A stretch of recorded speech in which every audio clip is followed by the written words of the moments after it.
Hey guys, got done watching that Super Bowl probably about a little bit over an hour ago, and wow, wow is all I can say. A big congrats to the Seattle Seahawks for just playing an excellent all-around game. Unbelievable, unbelievable. I did not see that coming at all. 43-8. Are you serious? 43-8. I know you guys got the number one rated defense, and you guys been playing lights out pretty much on that side of the ball all season long. But 8 points holding that team as far as the Broncos scoring like over 600 points and all over 70 something touchdowns, most ever in history in a single season. Obviously the number one rated offense. But wow, wow, I did not see that coming. I mean, I've been hyped up about the secondary, but you guys got an underrated front seven as well, and they show it out too tonight. I had a feeling if the front seven can get after Peyton, he's going to be basically a regular quarterback. And sure enough, Cliff Averill was. I noticed he was getting pressure and pressure. Not just him, but a handful of these guys getting pressure on him. If you just hit Peyton man or just get in his face, you make him normal, make him mortal, pretty much. And then you just turn him to a regular quarterback. No quarterback in the NFL, I don't care how great they are, how many Super Bowls they won, like to get pressure in their face, like to get hurried, like to get hit. They don't like it. And, you know, I completely was not thinking about Seattle getting pressure on quarterbacks after what they've done to the Saints twice. Because everybody knows Drew Brees is a walking Hall of Famer himself. And then what they did to the Saints, oh my gosh! Again, I didn't think they were going to do that against Denver. I knew they were going to win because I had picked them before the playoffs anyway. I mean, you can even check out former videos I've had on here. I've been kind of riding Seattle bandwagon all season, but because I mean it's like the way they play together.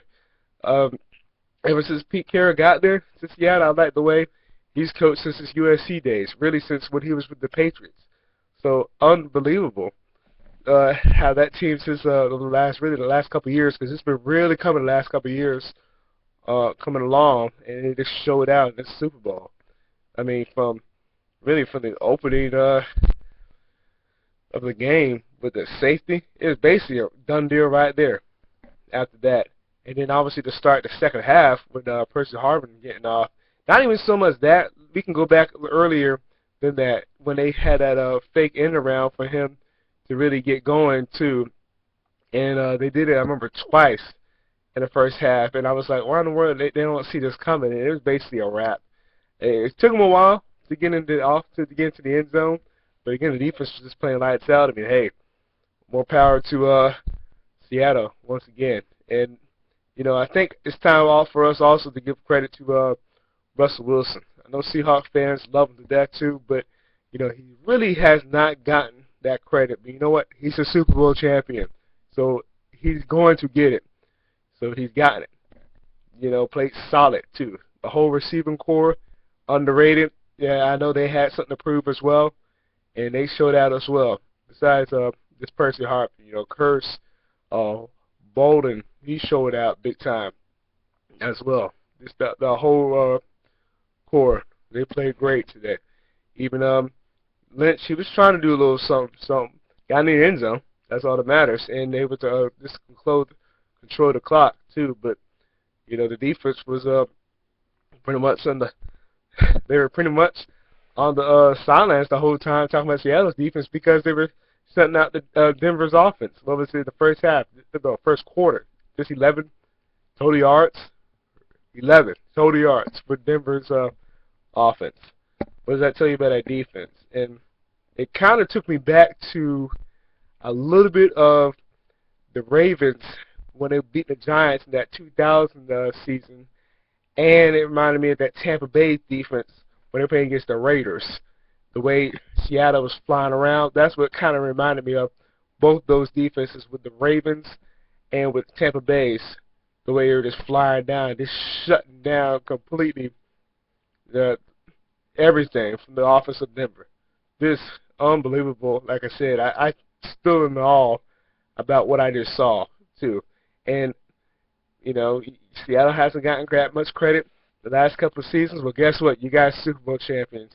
So you can pretty much tell everybody else just to shut it because you guys are on top. Period. Nobody's going to take that away from you. Not no refs like 8 years ago when you guys were playing against the Steelers. You guys just went ahead and just took it and just dominated the whole game. I know I had some people in my Facebook newsfeed talking about, oh, worst Super Bowl. Getting me. I thought it was outstanding. Outstanding Super Bowl. And being down here in Jacksonville, of course it was going to have that one person that brings up, oh, yeah, by the way, didn't the Jaguars draft a punter before Russell Wilson? Yeah. Yeah. So I know Jags fans were always going to hear that from the day Russell Wilson is going to be talking in the Hall of Fame as well. But it doesn't matter because he's too busy trying to figure out what his ring size is going to be. So, again, unbelievable, great team, a win all around. What a way to go out, too. Not just number one rated defense. I'm talking about the whole team played well. The offense was showing out, special teams showing out. Of course, the defense is going to make some noise. Great team win. And, happy for Pete Carroll, too. He comes back to NFL. I know he had the itch trying to win in the NFL like he did in college, and he did. He has. So we're happy for him as well, too. So, again, just huge congrats. Matt, tip this up my hat.